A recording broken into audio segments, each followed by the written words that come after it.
हाँ जी बेटा जी, टॉपिक लेते हैं आपके डाउट के। क्या क्या डाउट में मेरे भाई सबसे पहले देखते क्या कराएंगे के बाद मेरे भाई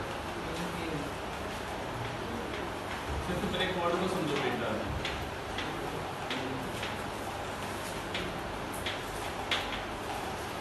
मोनोहाइब्रिड ग्रोथ, इसी में सब चीजें इंक्लूड हो जाएंगी मेरे भाई। सबसे पहले जेनेटिक्स की अगर शुरुआत करके आपको बताया तो जेनेटिक्स वर्ड जो है बेटा जी किस बारे में बात करता है, ये दो चीजों से मिलके बनता है। एक वर्ड होता है हेरिडिटी, एक वर्ड होता है बेटा जी यहाँ पे वेरिएशन। हेरिडिटी वर्ड का मतलब है यहाँ पे transfer of the genetic information from parents to their offspring, यानी कि मैं कहूँगा one generation to the next generation में जो ट्रांसफर होता है उसको हम क्या बोलते हैं बेटा जी यहाँ पे हेरिडिटी। और वहां पे जब एक ही जनरेशन की अगर इंफॉर्मेशन आगे ट्रांसफर हो रही है तो आने वाली जनरेशन बिल्कुल एग्जैक्टली सेम नहीं है, वो उसे वेरी करती है, उससे डिफर करती है। तो जितना उससे डिफर करेगी, डिफरेंस जो होता है उस डिफरेंस को हम क्या बोलते हैं बेटा जी यहाँ पे आपकी वेरिएशन। या फिर एक ही पेरेंट्स के अगर दो बच्चे हुए तो दोनों आपस में वेरी करते हैं तो उनके बीच में जो डिफरेंस है बेटा, जो डिफरेंस को हम क्या बोलते हैं यहाँ पे आपका वेरिएशन। कोई बात है यहाँ पे। तो बातें आती है कि अगर हम कैरेक्टर को पढ़ के देखते हैं कि कैसे वो ट्रांसफर होता है अपने पेरेंट्स से कहा बेटा जी आपके ऑफस्प्रिंग में, तो हमने वहां पे अब एक इंडिविजुअल में बहुत सारे कैरेक्टर होते हैं। अब अगर मैं सारे कैरेक्टर को एक साथ आगे ट्रांसफर को पढ़ूंगा तो मेरे लिए पढ़ना थोड़ा क्या हो जाएगा यहाँ पे मुश्किल हो जाएगा। तो हमने इस चीज को इजी वे में समझने के लिए क्या किया मेरे भाई, यहाँ पे एक कैरेक्टर को एक बार हमने कंसिडर किया। हमने यहाँ पे दो पेरेंट्स को सिलेक्ट किया, हमने उनके बीच में क्रॉसिंग कराई, but during that particular crossing हम सिर्फ ये ऑब्जर्व करेंगे how this particular character get transfer from one generation to the next generation. मतलब एक प्लांट में आप सोचिएगा, पी के प्लांट में लाखों कैरेक्टर, हजारों कैरेक्टर है मेरे भाई यहाँ पे, पर मुझे कोई मतलब नहीं उन कैरेक्टर से। मुझे सिर्फ इस बात को देखना है कि पेरेंट्स की हाइट ये थी तो बच्चे की हाइट क्या होती है, उनके बीच में क्रॉसिंग की तो उनके बच्चों की हाइट कैसे होती है, फिर उनके बीच क्रॉसिंग की तो उनके बच्चों की हाइट कैसे होती है। मैं यहाँ पे during the crossing, during the breeding program, मैं यहाँ पे सिर्फ एक ही कैरेक्टर को अगर कंसिडर करूं, how it get transmitted from parents to their offspring, ऐसा जो क्रॉस होगा बेटा वो क्या कहलाएगा यहाँ पे मोनोहाइब्रिड क्रॉस। मतलब आप वहां पे टू डिफरेंट पेरेंट्स के कैरेक्टर को मिक्स करने वाले हो, और अगर टू पेरेंट्स के कैरेक्टर मिक्स होंगे तो कंडीशन क्या बनेगी बेटा जी आपकी हाइब्रिड। बट मैं उसे हाइब्रिड बना रहा हूँ only for a single character. अब ऐसा नहीं कि और के हाइब्रिड नहीं हो सकता यहाँ पे, बट मैं वहां पे जो कंसिडर कर रहा हूँ वो कितने कैरेक्टर है बेटा जी वहां पे एक ही है, तो मैंने वहां पे वर्ड यूज किया है बेटा जी आपका यहाँ पे मोनोहाइब्रिड क्रॉस। क्लियर हुआ बेटा जी वर्ड। ऐसे में वर्ड बोलूं डाई हाइब्रिड क्रॉस। अगर during the breeding programme, during the crossing programme हम जब सिलेक्टेड ब्रीडिंग करवाने लग रहे हैं तो मैं दो कैरेक्टर को लेके कंसिडर करूंगा यहाँ पे कि ये दो कैरेक्टर कैसे ट्रांसफर हो रहे हैं, तो मैं उसे क्या बोल दूंगा यहाँ पे डाई हाइब्रिड क्रॉस। अगर मैं एक साथ में तीन कैरेक्टर की बात करता हूँ कि भाई पी के मटर के अंदर कैसा, तो भैया जो उसके फूल है उसका कलर कैसा है, उसमें जो सीड लगते हैं उनकी शेप कैसी है, और सीड जो लगे उनका कलर कैसा है, मैं तीन चीजें एक साथ एनालाइज कर रहा हूँ यहाँ पे कि भाई पेरेंट जो था वो टोल था, उसके राउंड सीड थे, और भैया जो उसके यहाँ पे फ्लावर जो होते हैं टर्मिनल पे आते हैं। दूसरे पेरेंट्स के ये कैरेक्टर, तो ये देखा उसके बच्चों के अंदर कैसे कैरेक्टर आए। तो मैंने एक साथ में कितने कैरेक्टर स्टडी किए बेटा जी यहाँ पे तीन, तो वो क्या बन जाएगा यहाँ पे ट्राई हाइब्रिड। ऐसे अगर चार को करो तो टेट्रा हाइब्रिड, पांच को करो तो पेंटा हाइब्रिड। तो हम इस तरह से यहाँ पे क्रॉस का नाम रखते हैं। ये वर्ड क्लियर होता है मेरे भाई यहाँ। अब आपने कैसे जब हमने क्रॉसिंग की तो हम इस क्रॉसिंग को कैसे करवाया गया, आपने कहा कि मेंडल जी ने क्या किया, एक ले लिया पी प्लांट, एक क्या लिया यहाँ पे आपका पी प्लांट, उसने एक पी प्लांट को लिया बेटा जी बड़ा और एक पी प्लांट को लिया उसने छोटा। दो उसने पी प्लांट लिए, एक पी प्लांट कैसा है बड़ा, एक कैसा है यहाँ पे छोटा। उसने इनके बीच में कराई क्रॉसिंग। उसने क्या ऑब्जर्व किया कि आगे आने वाले सारे के सारे बच्चे जो पैदा होते हैं वो कैसे बेटा जी यहाँ पे आपके बड़े हैं, वो सब के सब कैसे यहाँ पे आपके तोल। अब सोचिएगा उसे जेनेटिक्स के बारे में कुछ पता ही नहीं है, उसे जीन के बारे में, डीएनए के बारे में कुछ पता ही नहीं है। तो उसने यहाँ पे एक नया वर्ड यूज किया, वर्ड का यूज किया उसने यहाँ पे फैक्टर, वर्ड का यूज किया यहाँ पे फैक्टर। उसने कहा इसके अंदर कोई ऐसा फैक्टर है जो हाइट को बेटा जी बड़ा करता है, और वो फैक्टर इसके पास नहीं है। इसके पास कोई ऐसा फैक्टर है जो इसके हाइट को क्या करता है बड़ा करता है, और वो फैक्टर इसके पास क्या है बेटा जी यहाँ पे एब्सेंट है। अब इनके बीच क्रॉसिंग हुई तो वो कहता है कि ये फैक्टर इसके अंदर क्या हो गया बेटा जी आपका आ गया, तो मैं कहूंगी पेरेंट कैसे हो गए आपके यहाँ पे बड़े हो गए। अब उसने कहा कि हमने इन पेरेंट के बीच में कराई बेटा जी सेल्फिंग। क्या कराई बेटा जी? सेल्फिंग वर्ड का क्या मतलब है? Self pollination. क्या कराया मैंने यहाँ पे? Self pollination. तो हमने ये देखा इनके सेल्फ पोलिनेशन की वजह से आगे जो बच्चे बड़े हो आते हैं वो ज्यादा हैं, और कुछ बच्चे कैसे आते हैं यहाँ पे छोटे भी आते हैं। अब उसके दिमाग में थोड़ा सा स्क्रू हिला और उसने क्या कहा, अगर इसके पास कुछ ऐसा था जो बड़ा करता है और इसके पास वो चीज नहीं है जो बड़ा करने वाली है, तो इनके पास वो चीज है जो बड़ा करती है, तो इनके बच्चे भी कैसे होने चाहिए थे बेटा जी? यहाँ पे बड़े होने चाहिए। तो सारे के सारे क्या होने चाहिए थे? यहाँ पे बड़े होने चाहिए थे, हाँ कि ना? बट वो क्या देख रहा है यहाँ पे कि कुछ बच्चे क्या आ गए बेटा जी? यहाँ पे छोटे भी आ गए, हाँ कि ना? तो उसने यहाँ पे कंक्लूजन निकाला, every character is controlled by one pair factor. One pair. मैंने कहा एक कैरेक्टर को कंट्रोल करने के लिए एक सिंगल फैक्टर रिस्पॉन्सिबल नहीं है, one pair of the factor क्या है बेटा जी? यहाँ पे रिस्पॉन्सिबल है। अब उसने कहने को कुछ ऐसा बोला, इसके पास कुछ ऐसा है जो हाइट को बड़ा करता है, और इसके पास कोई ऐसा फैक्टर है जो हाइट को छोटा करता है। तो फैक्टर कितने हो गए? फैक्टर कितने हो गए? दो हो गए। और किसको कंट्रोल कर रहे हैं? हाइट को। तो मैं कहूंगा हाइट को कंट्रोल करने के लिए एक नहीं कितने फैक्टर हैं यहाँ पे? दो फैक्टर हैं। एक वो फैक्टर है जो हाइट को यहाँ पे बड़ा करता है, एक वो फैक्टर है जो हाइट को यहाँ पे छोटा करता है। वही बात यहाँ पे, इसका फैक्टर आ गया बड़े वाला, इसका फैक्टर आ गया छोटे वाला। इसके पास में यहाँ पे दो फैक्टर हैं, इसके पास करता नहीं यहाँ पे दो फैक्टर, एक तो कौन सा? बड़ा वाला, एक कौन सा? यहाँ पे छोटा वाला। बट छोटा वाला फैक्टर अपने इफेक्ट को शो नहीं कर पाता किसके सामने बेटा जी? यहाँ पे बड़े वाले फैक्टर के सामने। तो उसने कहा यहाँ पे उसने एक और कंक्लूजन निकाला। क्या निकाला बेटा जी? यहाँ पे कंसेप्ट ऑफ द डोमिनेंस। क्या लेके आ गया? उसने कहा जब हेटेरोजाइगस कंडीशन होती है, मतलब दो अलग अलग फैक्टर एक साथ प्रेजेंट होते हैं, दो अलग अलग फैक्टर जब एक साथ प्रेजेंट होते हैं, उस टाइम पे एक ही ऐसा फैक्टर है जो अपने आप को एक्सप्रेस कर पाता है, दूसरा फैक्टर एक्सप्रेस अपने आप को नहीं कर पाता है। तो जो एक्सप्रेस कर पा रहा है किसी दूसरे के सामने वो तो कौन है? डोमिनेंट। और जो किसी दूसरे के सामने एक्सप्रेस नहीं कर पा रहा है वो क्या है? यहाँ पे रिसेसिव। कोई बात है यहाँ पे? अब उसने कहा इसके पास अब दो फैक्टर हैं, एक तो वो है जो क्या करता है? हाइट को बड़ा करता है, एक वो है जो हाइट को यहाँ पे छोटा करता है। सोच के देखिएगा अगर ये दोनों फैक्टर आपस में मिक्स हो जाते, क्या हो जाते? तो लगता है आपको दोबारा से छोटा बच्चा पैदा हो पाता क्या? अरे हो पाता क्या? इसका मतलब हर एक कैरेक्टर को कंट्रोल करने के लिए एक फैक्टर तो, एक पेयर फैक्टर तो रिस्पॉन्सिबल है, बट जब गैमीट बनते हैं उस टाइम पे वो पेयर फैक्टर अपने आप को क्या करते हैं?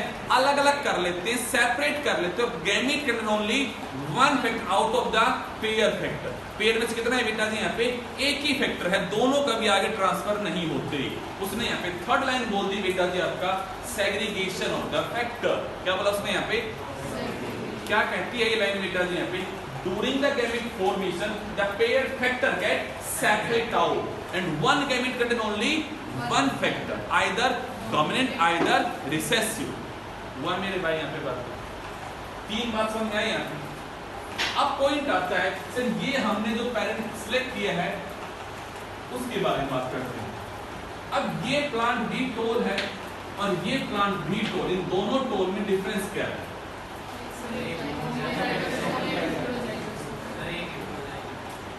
आपने वर्ड यूज कर लिया होमो और हेटेरो। मैं उस वर्ड का प्योर लाइन से कनेक्ट करता हूं, उस वर्ड को मैं यहाँ पे ट्रू लाइन से कनेक्ट करता हूं। आप लोग कहते हो कि ये जो वाटर आप पी रहे हो ये प्योर वाटर है, ये वाटर आप पी रहे हो ये इम्प्योर वाटर है। इस वर्ड से क्या मतलब है?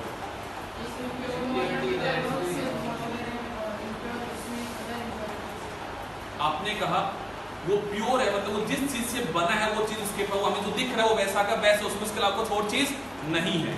बट इम्प्योर वो है जिसको जो दिख रहा है उसके अलावा उसमें दूसरी चीज भी प्रेजेंट है, तो वो क्या है बेटा जी? यहाँ पे इम्प्योर है, हाँ कि ना? आपको दिख क्या रहा है? क्या दिख रहा है? और हाइट को कंट्रोल करने के लिए कितने फैक्टर रिस्पॉन्सिबल है? दोनों फैक्टर कैसे हैं? बड़े वाले ही हैं।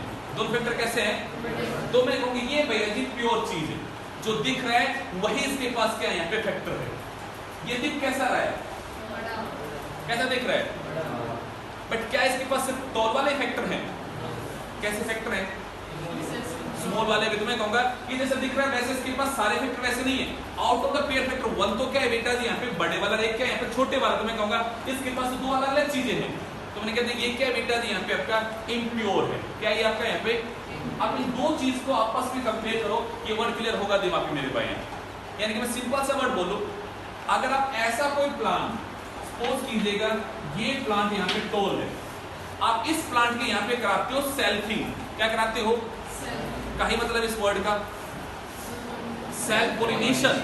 आपने इसकी जैसी सेल्फ पोलिनेशन की, तो सोचिएगा ये प्लांट अगर यहाँ पे प्योर है, ये प्लांट यहाँ पे अगर ट्रू है, तो क्या होगा? आगे आने वाले बच्चे भी कैसे होंगे? आपने इसकी फिर करा दी सेल्फिंग, आपने इसकी फिर करा दी सेल्फिंग, तो आप एक डेफिनेशन बना दो यहाँ पे, any plant which undergo selfing for the several generation for the end always produce a stable phenotype. वो सिर्फ एक ही तरह का स्टेबल फिनोटाइप को शो कर रहा है। मैं कहूंगा ऐसा कोई प्लांट क्या है बेटा जी यहाँ पे आपका प्योर प्लांट। आके ना कहानी उल्टा घुमाते हैं, मैं इस प्लांट की कराता हूँ सेल्फिंग, मैं इस प्लांट की कराता हूँ क्या बेटा जी? आपने कहा सर ये भी टोल है। अब अगर मैं इसकी सेल्फिंग कराऊंगा तो वर्षा क्या लगता है कैसे प्लांट पैदा होंगे? टोल भी होंगे तो द्वार भी होंगे। आके ना तो मैं कहूंगा यहाँ पे दो तरह की आएंगी। तो हिमांशु मेरे दिमाग में बात क्लियर होती है यहाँ पे, क्या होती है कि टोल तो दोनों थे, पर दोनों में डिफरेंस को मैं देखता हूँ। एक ऐसा प्लांट जिसको मैंने सेल्फिंग कराई बार बार कई जनरेशन तक, वो हमेशा एक ही फिनोटाइप को प्रोड्यूस करता है और वही उसका स्टेबल फिनोटाइप है। मैं कहूंगा ये कंडीशन कैसी है बेटा जी? प्योर। और कैसे यहाँ पे आपकी ट्रू कंडीशन है। कैसे मेरे भाई? True condition. आपने कहा सर एक ऐसा प्लांट जिसके हम सेल्फिंग कराए और वो किसी एक ही स्टेबल फिनोटाइप को शो ना करे, मैं कहूंगा ऐसा प्लांट क्या है मेरे भाई यहाँ पे मेरे लिए इम्प्योर है। वो मेरे लिए क्या है बेटा जी यहाँ पे आपका ट्रू नहीं है। ये कैसी कंडीशन है बेटा जी यहाँ पे? हेटेरोजाइगस। ये क्या है यहाँ पे? हुआ मेरे भाई वर्ड क्लियर दिमाग में? कोई दिक्कत मेरे भाई? अब इस चीज को तो हमने समझाने के लिए आपको समझाया कि कैसे कैसे हमने इसकी बातें कर ली, बट जब हम बातें करते हैं अपने सिलेबस के अंदर रखें तो हम इसको एक जेनेटिक क्रॉस बना के क्या करेंगे बेटा जी यहाँ पे इंडिकेट करेंगे। और वहां पे कुछ और वर्ड यूज होंगे, P generation, F1 generation, F2 generation, ये वर्ड कुछ यूज होंगे, तो उनके बारे में सुनिएगा बेटा। अब इस चीज का हम रिप्रेजेंट कैसे करते हैं अपने एग्जाम में? आपने कहा सर हमने सबसे पहले लिया एक प्लांट, हमने उस प्लांट का बेटा जी नाम रखा पी जनरेशन। अब जब ये पी वर्ड लिखूंगा ना, इस पी वर्ड पे मेरे दिमाग में दो वर्ड आ जाएंगे भैया। पी का मतलब है पेरेंट। पी का क्या मतलब है? मतलब हमने एक ब्रीडिंग का प्रोग्राम स्टार्ट किया, तो हमने जिन प्लांट को यूज करके हमने उस ब्रीडिंग को शुरू किया, वो मतलब उस ब्रीडिंग प्रोग्राम में क्या है बेटा जी यहाँ पे सबसे पहले वाले प्लांट है, उनके बच्चों में कैसे कैरेक्टर ट्रांसफर होंगे हम यही तो पढ़ेंगे। जो चीज उनके पास होगी वही तो आगे ट्रांसफर होगी ना। तो मैं कहूंगा that plant that are chosen to start up a breeding programme are known as parent plant. क्या करेंगे यहाँ पे? जो भी प्लांट हमने यहाँ पे जिनके पास कॉन्ट्रास्टिंग कैरेक्टर है और हमने उनको यूज किया है टू स्टडी ए ब्रीडिंग और to study a inheritance of a gene, जो हमने सिलेक्ट किए सबसे पहले प्लांट जिनकी क्रॉसिंग करा के हम आगे उसको पढ़ने वाले, वो मेरे प्लांट क्या कहलाएंगे बेटा जी यहाँ पे? पेरेंट कहलाएंगे। रोनित यहाँ तक की बात क्लियर है? आपने एक अगली बात में ये याद रखनी, जो भी पेरेंट होगा वो हमेशा हम कैसा लेंगे? प्योर लेंगे। और हमेशा कैसा लेंगे? तो जरा सोचिएगा, मैंने वर्ड बोला पेरेंट जो हम लेते हैं, हम लेते हैं with the contrasting character. Parent हम कैसे लेते हैं? कॉन्ट्रास्टिंग वर्ड का क्या मतलब है? Opposite to each other. Opposite to each other. आपने कहा सर मैंने यहाँ पे हाइट ले लिया कैरेक्टर, क्या ले लिया? मैंने कहा भाई ये तो है मेल, साइन ये बनाया, ये है भाई यहाँ फीमेल, मैंने इसको ले लिया बेटा जी टॉल और मैंने इसको ले लिया बेटा जी यहाँ पे ड्वार्फ। दोनों भाई दिखने में कैसे हैं यहाँ पे? कुणाल दोनों दिखने में कैसे हैं यहाँ पे? अलग अलग है, opposite to the each other है। और दोनों कैसे हैं? दोनों कैसे हैं? प्योर हैं। दोनों कैसे हैं? प्योर है। दोनों कैसे? दोनों टाइप के होमोजाइगस है। तो भाई इसका मतलब टोल का होने की एक ही कंडीशन है, क्या है बेटा जी? अब ये बात हमने आपको बताई जीन सिंबल के अंदर, जो भी डोमिनेंट कैरेक्टर है मैं उसको जब कैपिटल में लिखूंगा उसका पहला लेटर, तो वो किसको इंडिकेट करेगा यहाँ पे? डोमिनेंट को। और अगर भैया जी वो यहाँ पे आपका स्मॉल लिखा देगा, उसको इंडिकेट करेगा यहाँ पे आपके रिसेसिव। वही बात है, यहाँ पे आपको पसंद नहीं आया तो आप ऐसा कीजिएगा, डॉट वाले कैरेक्टर को उठा लो मेरे भाई यहाँ पे, इसको जब लिखोगे कैपिटल डी तो क्या बन जाएगा वो? डोमिनेंट। और स्मॉल डी लिखोगे तो क्या बन जाएगा?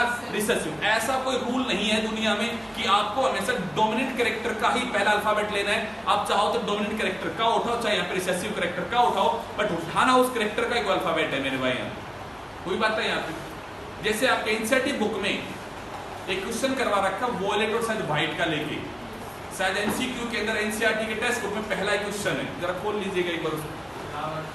अरे देख लो ना भाई, एक बार खोलो ना जरा एनसीईआरटी बुक। और एनसीईआरटी बहुत ही बढ़िया किताब है भाई, सब माई बाप है सबका, वो किताब पढ़ा करो आप लोग।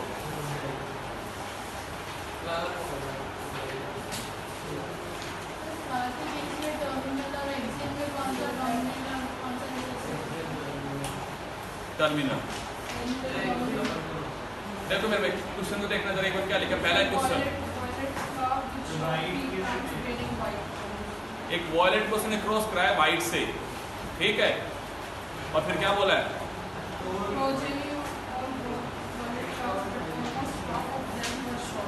शॉर्ट। वहां देखो फ्लोर का कौन सा डोमिनेंट है? टॉल है या व्हाइट है डोमिनेंट? अरे देखो ना जरा, देखो भाई मेरे को दे दो, मैं पढ़ लूंगा जरा एक बार। मेरे भाई सुनिएगा, मेंडल ने एक्सपेरिमेंट किया जहां पे उसने टॉल प्लांट को जिसके पास वॉयलेट फ्लावर है, उसने उसकी क्रॉसिंग करा दी विद अ शॉर्ट प्लांट जिसके फ्लावर कैसे हैं? व्हाइट है। The progeny all bear violet flower but almost half तो क्या है बेटा जी यहाँ पे आपके टॉल है और हाफ क्या है बेटा जी आपके यहाँ पे आपके शॉर्ट है। अब सोचने वाली बात है भाई, आपने व्हाइट में और वॉयलेट के बीच में क्रॉसिंग कराई है और आगे वाले सारे फ्लावर कैसे हैं? वॉयलेट है या नहीं है? मैं सिर्फ कलर की बात कर रहा हूँ भाई, मैं हाइट की बात नहीं कर रहा हूँ, मैं सिर्फ किसकी बात कर रहा हूँ? कलर की। कलर कैसा है? व्हाइट। और कैसा है? सारे बच्चे कैसे आए? तो कौन सा कलर डोमिनेंट है? तो मेरे अकॉर्डिंग उसका साइन क्या यूज करना चाहिए था? वी। ऑप्शन में लिखा हुआ है WWW करके, अरे लिखा हुआ है, मतलब मैं ये समझा रहा हूँ कि आप मुझसे डाउट पूछो फिर सर इसने भी तो यूज नहीं किया, तो मैंने यही आपको समझाया। ऐसा कोई मेरा स्ट्रिक्ट रूल नहीं है मेरे भाई, ऐसा कोई किताब में कहीं भी ऐसा रूल नहीं लिखा है मेरे भाई कि आप सिर्फ डोमिनेंट कैरेक्टर का ही अल्फाबेट यूज करोगे इंडिकेट करने के लिए। आप चाहे तो जो रिसेसिव कैरेक्टर है उसका अल्फाबेट भी यूज कर सकते हो, बट यूज करते टाइम पे एक ही बात याद रखनी है, डोमिनेंट को दिखाओगे कैपिटल से और रिसेसिव को दिखाओगे स्मॉल से। अब चाहे अल्फाबेट वही, जब डोमिनेंट का उठा लो चाहे किसका उठा लो, यहाँ पे रिसेसिव का उठा लो। अरे किन के अलावा? टी और डी के अलावा नहीं, इनके अलावा कोई नहीं उठाओगे, उठाना आपको टी या डी के अंदर से ही, इसके अलावा कोई और नहीं उठाओगे मेरे पास। दूसरी बात, अगर एक अच्छी प्रेजेंटेशन की बात की जाए, सब्जेक्टिव पेपर की बात की जाए, तो वहां अच्छा लगता है अगर आप अपने सिंबल को इंडिकेट करके आ जाओ कि कैपिटल टी क्या है, वहां पे टॉल है, स्मॉल टी क्या है, वहां पे ड्वार्फ है, ताकि सामने वाले एग्जामिनर के दिमाग में कोई कंफ्यूजन रहे ही नहीं वहां पे आपका। क्योंकि देखो अब मैंने यहाँ पे इन दोनों को क्यों इंडिकेट किया, क्योंकि हम जब पढ़ाते हैं या हम जो बुक्स पढ़ते हैं या हम पढ़ाते हैं जो बुक्स, उन सब में जो रेफरेंस पॉइंट यूज किया गया वो यूज किया गया बेटा जी आपका मेनली कैपिटल वाला। और कौन सा कैपिटल मेरे भाई? डोमिनेंट को उठाया गया मेनली। पर कुछ बुक्स ऐसी भी होती है तो जैसे आपकी एनसीईआरटी बुक में उठा लेंगे इसको यहाँ पे स्मॉल, तो कंफ्यूजन होता है बच्चों को। तो हम ये कहते हैं इस कंफ्यूजन को लेके मत आओ, क्योंकि आपको फर्क ये नहीं देखना है कि उसने ये उठाया कि उठाया, बट उठाना इन दोनों में से एक ही है मेरे भाई। बट मेन पॉइंट क्या है, यहाँ पे कैपिटल होगा तो कैसा होगा यहाँ पे आपका स्मॉल होगा। अरे बात क्लियर हुई मेरे भाई? चले आगे लो मेरे पास अगला पॉइंट। ये क्वेश्चन मैं सोल्व नहीं करा रहा आप लोगों को क्या है क्या नहीं, मैं बात यहाँ पे सिर्फ आपको जो वर्ड बोला उसको मैं यहाँ पे एक बात बोल रहा हूँ कि आपको कैसे जीन को रिप्रेजेंट करना है अपने एग्जाम में। सबको क्लियर हो रही है बात बेटा जी? अगले पॉइंट पे आ जाओ। अब हमने करा यहाँ पे क्रॉसिंग, तो जो हमने 3 रूल पढ़े हैं, हमने एक रूल पढ़ा सबसे लास्ट में, सेग्रीगेशन। क्या पढ़ा था? क्या कहता है ये rule? During gamete formation pair factor क्या होंगे? अलग अलग, और एक ही फैक्टर आगे जाएगा। यहां से ये टी अलग होगा, यहां से ये टी अलग होगा, यहां से ये टी आया, यहां से ये टी आया।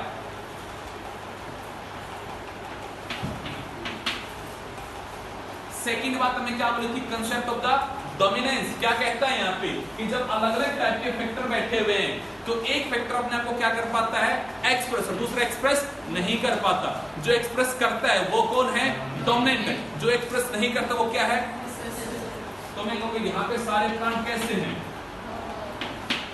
अब दिमाग में आता है पॉइंट बच्चों के भी, सर आपने पहले ही टोल को कैपिटल लिखा हुआ, आपको पहले बता दिया कि टोल डोमिनेंट है। मैं कहूंगा मेरे भाई मैंने तो यहाँ पे समझाने के लिए बोल दिया उसको, बट जब एक्सपेरिमेंट किए गए होंगे साइंटिस्ट ने तो उसने तो क्रॉसिंग करके बताया होगा ना कि एक्चुअली कौन सा डोमिनेंट है। जो चीज मेरी नॉलेज से बाहर है, सपोज कीजिए पी प्लांट बहुत सारे कैरेक्टर है मेरे भाई, उन कैरेक्टर की हमें कोई नॉलेज नहीं है, उनकी मुझे नॉलेज लेनी है, तो मेरे पास क्या तरीका है उसकी नॉलेज लेने का? मैं उनकी क्या कराऊं? क्रॉसिंग कराओ तो उस कैरेक्टर के बीच का, फिर ये देखो क्या आता है।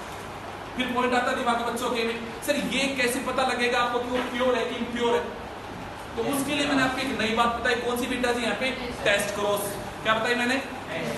कि भाई सोच के देखिएगा, कोई प्लांट है जो बड़ा है, आपने इसकी क्रॉसिंग करा दी एक दूसरे छोटे प्लांट से, करा दी छोटे प्लांट से। अब समझने वाली बात है भाई, ये प्लांट है जो भैया जी छोटा है, मतलब इसके पास वो फैक्टर ही नहीं काम कर रहा है जो इसका हेड को क्या कर रहा है यहाँ पे आपका बड़ा कर रहा है। मैंने यहाँ पे करा दी इनकी क्रॉसिंग, मैं देखता हूँ सारे के सारे प्लांट बड़े आते हैं, सारे के सारे प्लांट कैसे आते हैं? बड़े आते हैं। तो मतलब इसके पास बड़े करने वाला फैक्टर किस फॉर्म में बेटा जी? यहाँ पे होमोजाइगस। कैसा है? कंडीशन कैसी है? प्योर है। वर्षा ऐसा नहीं होता है, आधे बड़े आधे छोटे आते हैं, आधे बड़े आधे, तो मैं कहूंगी कैसा है भैया? यहाँ पे इम्प्योर है। समझ में आ रही बात है यहाँ पे? तो टेस्ट क्रॉस करके दिया, मतलब ये जो काम आप पढ़ रहे हो ना, ये एक दिन का काम नहीं है, एक साल का काम नहीं है मेरे भाई, ये 7 साल का काम है। कितने साल का काम है? जो आपने एक दिन में पढ़ लिया, आपने एक घंटे में पढ़ लिया, वो काम उसको करने के लिए उसने 7 साल लगाए थे। और 7 साल के अंदर उसके ऑब्जेक्शन को पढ़ के देखो मेरे भाई, आपके पी के प्लांट की लाइफ होती है 3 महीने। कितने महीने?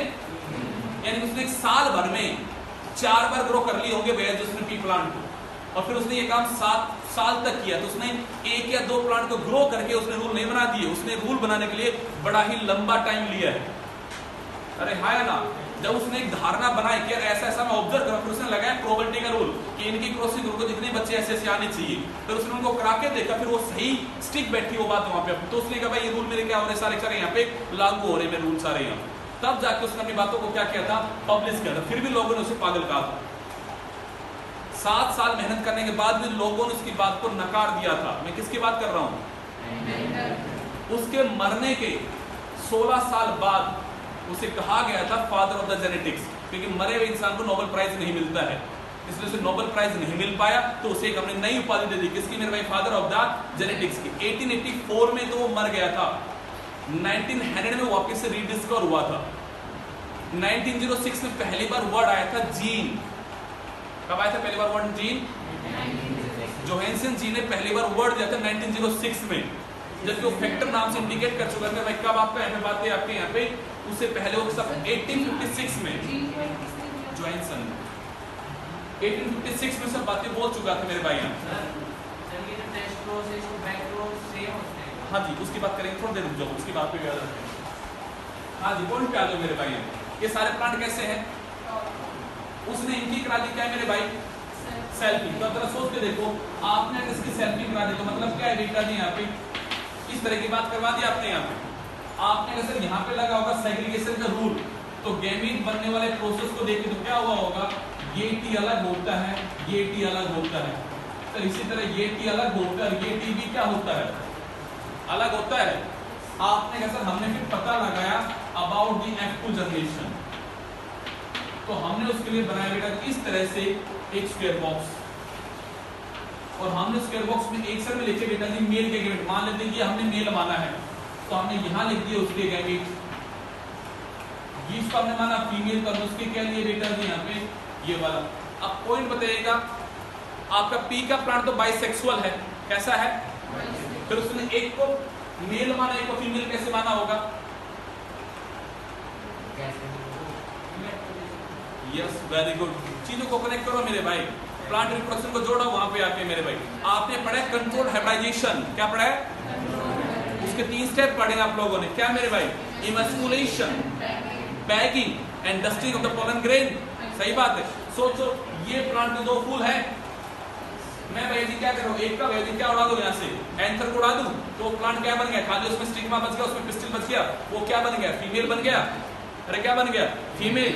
दूसरे वाले एंथर के पोलन को लेकर उस पर डालूं तो जिसका मैं पोलन डाल रहा हूं वो क्या भैया जी? मेल। हो गई बात? अरे हाँ कि ना? तो मैंने कहा करवा दी उसकी सेल्फिंग, होगी बात है। आपने आप उसी का डाल दो, चाहे आप दूसरे जेनेटिकल दोनों तो सेम है ना, यहाँ पे आपके एक ही प्लांट से हम दोनों जेनेटिक्स तो एक ही होगी ना। आप उसी प्लांट के उसको बैगिंग कर दो, उसी के पोलन वहां पे डाल दो, यहाँ पॉइंट तो वही रहेगा मेरे भाई। हाँ जी, अब पॉइंट ऐसा आ गया मेरे भाई। अब सोचिए ये दोनों अगर फ्यूज होंगे, ये दोनों फ्यूज होंगे, ये दोनों फ्यूज होंगे, होगा कुणाल? अब पॉइंट आता है मेरे भाई, इसके पास कंडीशन कैसी है? होमोजाइगस, पर तीनों जगह टीटी बैठा हुआ है तो तीनों कैसे होंगे? तो मैं कहूंगा भैया जी यहाँ पे फिनोटिपिकली। अब फिनोटिपिक का मतलब क्या होता है कुणाल? यहाँ पे बाहर से दिखने में, मॉर्फोलॉजी में बाहर से दिखने में वो कैसा है, तो कैसे भैया तीनों दिखने में? तो मैं कहूंगा कितने हैं टोल? आपने कहा छोटा कितना है? तो फिनोटाइपिक रेशियो क्या आ गया? 3:1।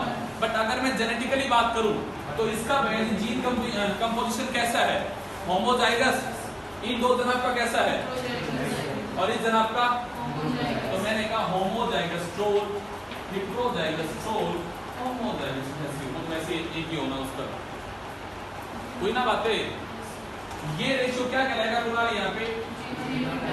जीनोटाइप। बिकॉज हम यहाँ पे जेनेटिक कंपोजिशन की बात करते हैं इंडिविजुअल की। भाई ये इंडिविजुअल तो दिख रहे ना मुझे, इसके जेनेटिक कंपोजिशन क्या है? ये शायद आपका कल परसों वाले पेपर में आया था। जीनोटाइप क्या होता है? Genetic composition of the individual.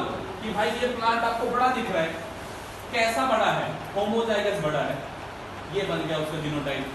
ये हेटेरोजाइगस बड़ा है, ये बन गया उसका जीनोटाइप। हुई ना बातें भाई? तो ये आपका मोनोहाइब्रिड क्रॉस बन गया। यहाँ मैंने वर्ड यूज कर लिया पी जनरेशन।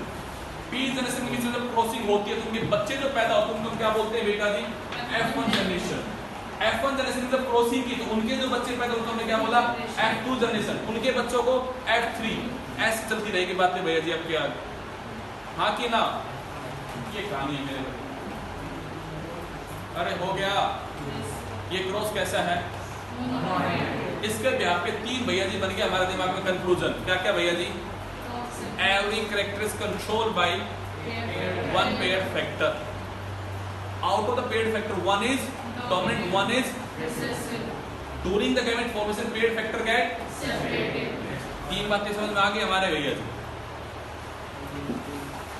अब रोनी जी ने पूछा सर बैक क्रॉस और test cross. Test cross is a type of back cross, but all back cross are not test cross. समझिएगा जरा बात। आपने कुछ ऐसा कहा सर ये एक प्लांट है जो बड़ा है, ये दूसरा प्लांट है जो कैसा है? छोटा है। आपने इनकी क्रॉसिंग की और ये प्लांट पैदा हो गया ऐसा। अब मुझे ये पता लगाना है ये F1 वाला प्लांट जो पैदा हुआ है ये होमोजाइगस बड़ा है या हेटेरोजाइगस बड़ा है? ये फैक्टर इसके पास से आया कि नहीं आया?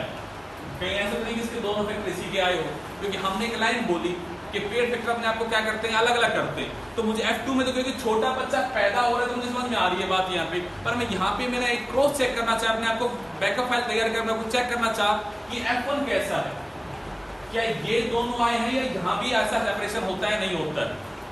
तो हम उसके लिए तरीका अपना सकते हैं। क्या मेरे भाई?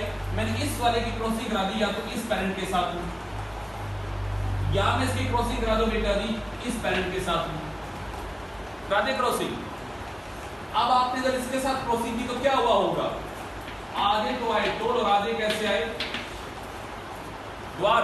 तो आपने एक्चुअली इसका जीनोटाइप क्या कर दिया? चेक कर दिया। तो आपने कहा अगर हम F1 जनरेशन की क्रॉस करा दे रिसेसिव पेरेंट के साथ में, रिसेसिव पेरेंट के साथ में, तो मैं कहूंगा उस टाइम पे अपने F1 का जीनोटाइप टेस्ट कर लेंगे। F1 का जीनोटाइप हम टेस्ट कर लेंगे। तो उसने कह दिया ये वाला जो क्रॉस है इसका नाम क्या है। अब एक बात देखी जाए, मैं उनके बच्चों की क्रॉसिंग उन पेरेंट्स के साथ ही करवा रहा हूं, तो एक नई जनरेशन बैक जाके अपने जनरेशन में क्या कर रही है, यहाँ पे क्रॉसिंग कर रही है। F1 जनरेशन क्रॉसिंग कैसे करा रहा हूं वापस से B जनरेशन के साथ में, तो हम उल्टा जा रहे हैं कि सीधा जा रहे हैं, उल्टा जा रहे हैं। तो मैंने इस क्रॉस का नाम और मैंने बोल दिया क्या मेरे भाई यहाँ पे बैक क्रॉस, क्या बोल दिया। बट सर बैक क्रॉस तो ये भी है ना, पर इस बैक क्रॉस का कोई सिग्निफिकेंस नहीं है। मैंने इस क्रॉस का नाम रखा आउट क्रॉस, क्या नाम रखा। तो मैंने एक लाइन बोली आपको, all test cross are the back cross but all back cross are not the test cross। सही बात है, जो टेस्ट क्रॉस है वो बैक तो है ही है, बट सारे के सारे बैक भैया जी टेस्ट क्रॉस नहीं है। साथ में क्या है यहाँ पे आपके आउट क्रॉस भी वैलिड है। बात यहाँ पे भाई हमने आप ये सोचो ना, शुरुआत में हमने जब किया है तो हमने दोनों ट्राई करके देखा था ना कि हमें इसका जीनोटाइप पता लगाना था। यहाँ पे पता नहीं लगा, यहाँ पता लगा मेरे भाई। तो हमने कह दिया ये वाला बैक क्रॉस हमारे टेस्टिंग कर रहे हैं जीनोटाइप की, तो हमने उसका नाम क्या रख दिया टेस्ट क्रॉस। ये वाला नहीं कर, हम उसको बोलते हैं आउट क्रॉस। दो अलग अलग, हम करवाने का पर्पज नहीं है, हम उसको करवाएंगे नहीं। बट अगर आप पॉइंट कहोगे सर अगर आप इससे करा दे तो क्या बोलेंगे, सोच कर देखो प्रियांशु, मैंने अगर ये ना बताया होता वर्ड तो आपका क्वेश्चन क्या होता। किसी भी द्वारा प्लांट से करा सकते पेरेंट वाले के साथ अगर आप किसी से करा दोगे तो भी टेस्ट क्रॉस ही कहलाएगा। बट आप अगर उसे बैक क्रॉस समझना चाहते हो तो बैक क्रॉस को समझाते हैं, उसको वो बता रहे हैं दिया। मेरी बात समझ आई। तो इसलिए हमने दो क्रॉसिंग के नाम आपको बता दिए भाई। एक आउट क्रॉस एक कैसा है बेटा जी, यहाँ पे टेस्ट क्रॉस। नाम हमने दो क्रॉस के अलग अलग रख दिए। हमारे काम का क्रॉस कौन सा है, यहाँ पे आपका टेस्ट क्रॉस है। आउट क्रॉस हमारे काम का क्रॉस यहाँ पे नहीं है मेरे। ऐसे बहुत सारे क्रॉस आते हैं। रेसिप्रोकल क्रॉस क्या आता है, जैसे जब हीमोफीलिया पढ़ाएंगे तो उसमें इस वर्ड की दोबारा बात नहीं करेंगे, पर हम इस वर्ड को सुनिएगा। कुछ जीन ऐसे होते हैं, कुछ कैरेक्टर ऐसे होते हैं that are present on the sex chromosome, जो किसके पास होते हैं। और अगर हम वापस कैरेक्टर को लेके इंडिविजुअल का सेक्स बदल दें तो आगे उनके इनहेरिटेंस भी क्या हो जाता है, चेंज हो जाता है।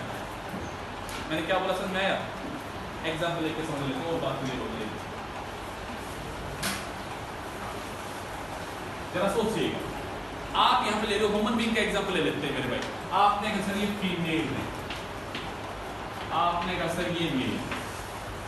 हमने कैरेक्टर चुना हीमोफीलिया, कैरेक्टर क्या चुना, हीमोफीलिया। मैंने कहा भाई ये फीमेल जो है ये हीमोफिलिक कैरियर है।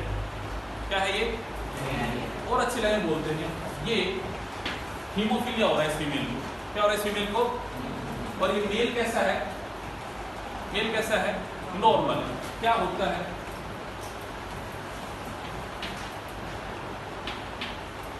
एक ऐसा बच्चा पैदा होगा, एक बच्चा ऐसा पैदा होगा,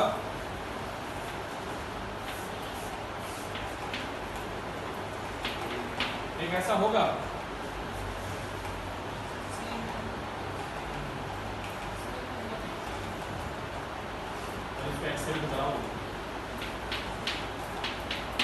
ऐसा होगा। चार बच्चे पैदा होते हैं, दो लड़की और दो लड़के। दोनों के दोनों लड़के कैसे हैं, दोनों कैसे हैं, हीमोफिलिक। कहानी को बदल दिया थोड़ा सा। मैं अब इसी कैरेक्टर को दोनों सेक्स में इंटरचेंज कर देता हूं। मैं इसी सेम कैरेक्टर दोनों सेक्स में क्या कर देता हूं, इंटरचेंज। अब मैंने कहानी बना ली, फीमेल है नॉर्मल और मेल क्या है, मेल क्या है। आपने कहा सर ये कंडीशन सही है, सर ये कंडीशन।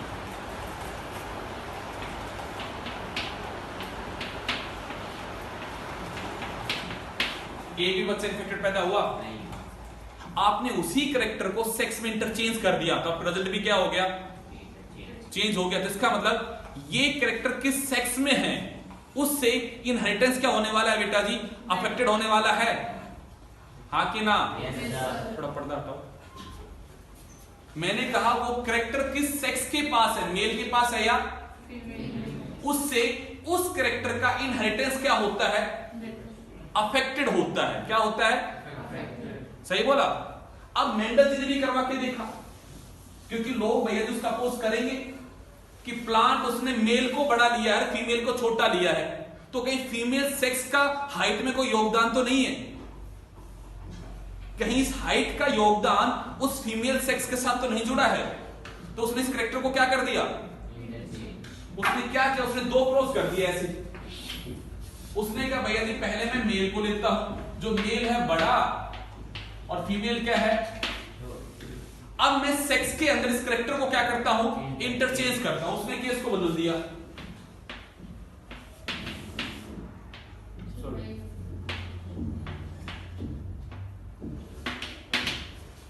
कैरेक्टर तो वही रखा, हाइट ऑफ द प्लांट।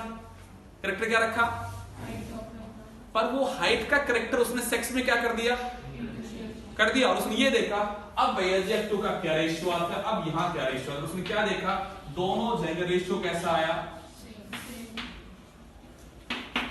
तो उसने कंक्लूजन दे दिया। क्या दे दिया, कैरेक्टर का आर्गिन हेडर्स बिल्कुल सेक्स से कैसा है बेटा जी, यहाँ पे आपका इंडिपेंडेंट है। कैसा है, अरे हाँ कि ना। अगर उसका अफेक्ट आता, मैं कहता है ये कैरेक्टर सेक्स लिंक्ड है। मैं क्या कहता हूं, ये कैरेक्टर कैसा है, नाम को समझो, सेक्स लिंक्ड, कि इस कैरेक्टर के इनहेरिटेंस सेक्स के साथ क्या है बेटा जी, यहाँ पे आपका कनेक्टेड है। अरे हाँ या ना, ऐसे हम उसका नाम रख देते हैं मेरे भाई। तो आपको पूछे आपसे, ये क्रॉस यहाँ पे ए क्रॉस है और ये वाला क्रॉस बेटा यहाँ पे बी क्रॉस है, तो व्हाट इज बी क्रॉस, तो आप लोग B cross is the reciprocal cross of the A cross. Actually B वाला ए क्रॉस का क्या है बेटा जी, आपका रेसिप्रोकल है। क्यों किया गया, just to prove there is any link between the character and the sex of the organism, क्योंकि उनमें कोई लिंक है या नहीं है। तो हम इससे ये पता लग जाएगा कि कौन कौन से ऐसे कैरेक्टर हैं जो सेक्स क्रोमोसोम के ऊपर और जो हमारे सेक्स के साथ क्या है बेटा जी आपके यहाँ पे कनेक्टेड है। जब तो हमने कहते हैं हीमोफीलिया, कलर ब्लाइंडनेस, कैसी कैरेक्टर है बेटा जब ये सेक्स लिंक्ड है मेरे भाई। इनका जीन कहां प्रेजेंट होता है, सेक्स क्रोमोसोम पे होता है। कहां होता है इनका, ये तभी तो हमने पता लगाया होगा ना भाई। अगर हम ये रेसिप्रोकल क्रॉस के बारे में ना जानते तो भाई कैसे हम पता लगाते क्रोमोसोम कहां बैठे, ये जीन कहां बैठा हुआ है, हमें ऐसा पता लग रहा है मेरे भाई। कोई भी बात ना हुई मेरे भाई। ब्लड ग्रुप का सेक्स से कोई मतलब नहीं है मेरे भाई, वो आपके क्रोमोसोम नंबर 11 16 पे उनको उनके मतलब कोई भी नहीं है मेरे भाई। हाँ वो बताते हैं मेरे भाई। एक और छोटा सा डायबिटीज के बारे में बता देता हूँ, फिर हम आप वाला टॉपिक बात करेंगे।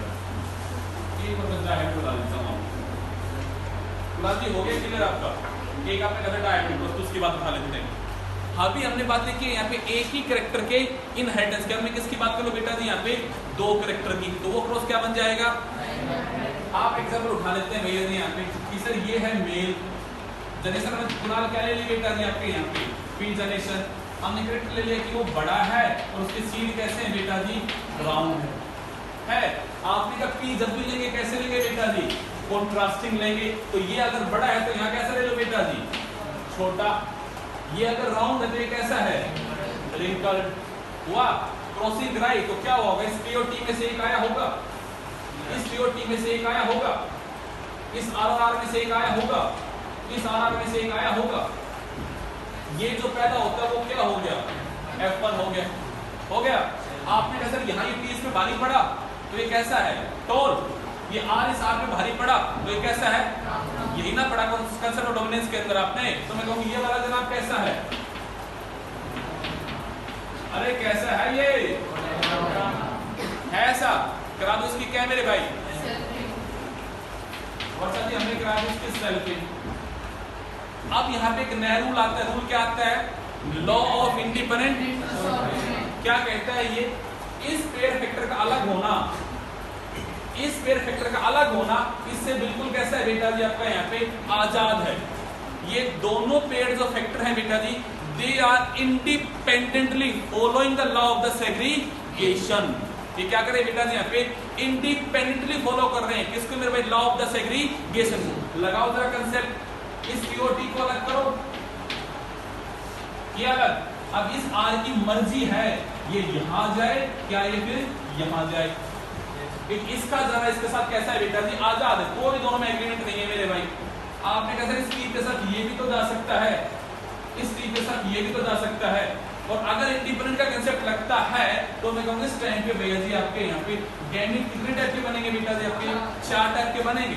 तो अभी जब आप F2 का पता लगाते हो तो उस टाइम पे क्या करते हो? अरे कहीं करते हो, आप ऐसी बनाते हो एक टेबल, बनाते हो ऐसी टेबल, उस टेबल के ऊपर लिखते हो एक सेकंड तो मेल के गैमेट, एक सेकंड क्या लिखते हो बेटा जी? फीमेल के गैमेट। ऐसा ही होता है ना। तो आपने सर गैमेट कितने कितने बने यहाँ पे? 4 उन 4 लाइन खींच दी भैया जी, ये मेल के गैमेट, ऐसे लिख दो भैया जी फीमेल के गैमेट, और अभी रिजल्ट निकाल के देखूंगा कैसा आएगा कैसा नहीं आएगा। तो रेशियो जो आएगा वो कैसा आएगा यहाँ पे? 9:3:3:1 का आएगा। वो रेशियो कैसा होगा बेटा जी आपका यहाँ पे? Phenotypic ratio. कैसा होगा? बात समझ में आई मेरे भाई? हाँ कि ना?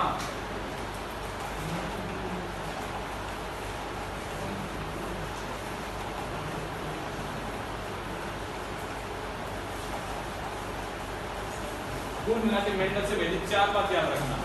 कौन कौन सी बात? पेयर फैक्टर, डोमिनेंस, सेग्रीगेशन और इंडिपेंडेंट असोर्टमेंट। हो गई बातें हैं। अब उसी पे आ गए। अब आता है भैया जी इसके अलावा कुछ हटके कहानियां। मेंडल जी यहाँ पे खत्म हो जाते हैं। अब बात आती है पोस्ट मेंडल एरा की। किसकी बात आती है? कि मेंडल जी के मरने के बाद जब बाकी और डिस्कवरी हुई तो उसमें कुछ और भी बातें हमें समझ में आई। यहां हमें सिर्फ इतना समझ में आया कि out of the pair factor एक डोमिनेंट है, एक क्या है? पर ऐसा हमेशा दुनिया में होगा ऐसा जरूरी नहीं है मेरे भाई, ऐसा जरूरी नहीं है मेरे भाई। तो उस बिहाफ पे हमने 2 अलग बातें आपको बताई। एक बात बताई हमने बेटा जी यहाँ पे इनकम्प्लीट डोमिनेंस। क्या पढ़ाई हमने? कि ऐसा नहीं है कि हेटेरोजाइगस कंडीशन में एक फैक्टर अपने आप को कंप्लीटली एक्सप्रेस कर पाए, ऐसा जरूरी नहीं है। वो अपने आप को अधूरा ही एक्सप्रेस कर पाएगा, ऐसा भी हो सकता है। और इसका एग्जांपल दिया आपको मेरे प्लेस जलापा। अरे दिया था आपने वहां पे कहा सर एक फ्लोर कैसा है? रेड है, एक कैसा है? व्हाइट है। क्रॉसिंग करा दो। कंसेप्ट क्या कहता है? ये जनाब जब एक्सप्रेस होते हैं तो बनाते हैं एक एंजाइम को। जरा कहानी को समझिएगा मेरे भाई। मैंने कहा उस एंजाइम का नाम ये कैसा है? आर है बेटा। मैंने कहा कितना नीचे भैया यहाँ पे ये जो हमारा है ये है हमारा सबस्ट्रेट। अब आप कहेंगे सबस्ट्रेट क्या होता है? मैं कहूंगा भैया जी रॉ मटेरियल, कच्चा माल। ये क्या है बेटा जी? हमारा कच्चा माल, जिसके ऊपर कौन एक्ट करेगा बेटा जी? हमारा एंजाइम क्या करेंगे? उस पर एक्ट करेंगे। इस आर नाम के एंजाइम ने इस पे किया एक्ट और उसने बनाया बेटा जी यहाँ पे प्रोडक्ट। क्या बनाया बेटा जी? प्रोडक्ट। ये सबस्ट्रेट जो था ये था बच्चा यहाँ पे आपका व्हाइट कलर का। कैसा था? बट प्रोडक्ट जो बना ये कलर का कैसा है? रेड का। सही बात है। अब एक कहानी को लेके आते हैं। ये जो आर एंजाइम है ये ज्यादा एफिशिएंट नहीं है। इसकी एफिशिएंसी जो पावर है वो कैसी है बेटा जी? यहाँ पे लेस है। वो कैसी है? इसका क्या मतलब है? A single or enzyme is not enough to convert all substrate into the product. और अगर ये अकेला आर इस लायक नहीं है तो क्या हुआ होगा? कुछ प्रोडक्ट तो बना होगा, कुछ वहां पे सबस्ट्रेट एज इट इज रह गया होगा। तो जरा सोचो, कुछ तो बन गया रेड और कुछ बन गया क्या मेरे भाई वहां पे? व्हाइट। तो बीच की कंडीशन बन जाएगी मेरे भाई। रेड और व्हाइट को मिलाओगे कंडीशन कैसी आ जाएगी? पिंक। कैसे आ जाएगी? अरे हाँ कि ना? तो मैं कहूंगी यहाँ पे एक अकेला अलील इस लायक ही नहीं है कि वो एक कैरेक्टर को कंट्रोल कर सके। हाँ कि ना? एक कंडीशन ऐसी पड़ी थी जहां पे एक अकेला अलील इस लायक था कि कैरेक्टर को क्या कर रहा था? कंट्रोल कर रहा था। तो मैं कहूंगा यहाँ पे मुझे इनहेरिटेंस के 2 नए नाम पता लग गए, मोनोजेनिक इनहेरिटेंस, पॉलीजेनिक इनहेरिटेंस। जरा वर्ड को जोड़िएगा। मैंने कहा मोनोजेनिक, ए सिंगल जीन और allele is enough to control a particular character. Height का बड़ा होना इस बात पे फर्क नहीं पड़ता कि कैपिटल एक है या दो है, दोनों केस में हाइट कैसी होगी, टोल। तो टोल होना control by single gene, a single allele उसे कंट्रोल कर सकता है। तो मैं ऐसी इनहेरिटेंस को क्या बोल दूं, हाँ कि ना। यहां समझ के देखिएगा, ऐसा है तो कैसा है, रेड है। आपने कहा सर ऐसा है तो कैसा है, कैसा है, पिंक। इसका मतलब ये जो कैरेक्टर रेड वाला है, it is not control by A single gene, it is control by one pair of gene. इसे कंट्रोल कौन करता है, एक पेयर ऑफ जीन करता है, आर और आर का पेयर कंट्रोल करता है। जहां पे ये लगता है वहां पे हमने नाम लगा दे इनकम्प्लीट डोमिनेंस। हम ये कंसेप्ट की बात करें गुड़िया, हमने बोल दिया कि ऐसा जो मेंडल जी ने कहा था ये वाली लाइन, मेंडल जी ने कहा था ये वाली लाइन, उसके अकॉर्डिंग यहाँ पे कहानी क्या हो जाती है बेटा जी, आपकी बदलने लग रही। अब आपने कहा सर और हमारे अंदर भी चलता है गुड़िया पॉलीजेनी,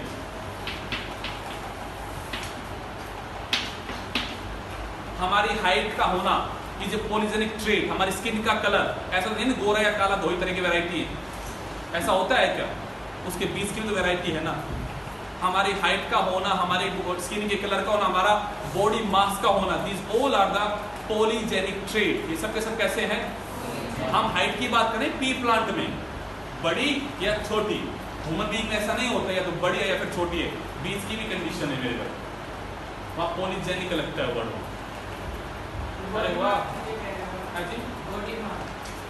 बॉडी का वेट जो बढ़ता है, ग्रोथ आपकी होती है, वो कितना स्टोर होता है, ये भी आपके जीन्स कंट्रोल करते हैं। ये चीजें आपकी अच्छा बल करने के लिए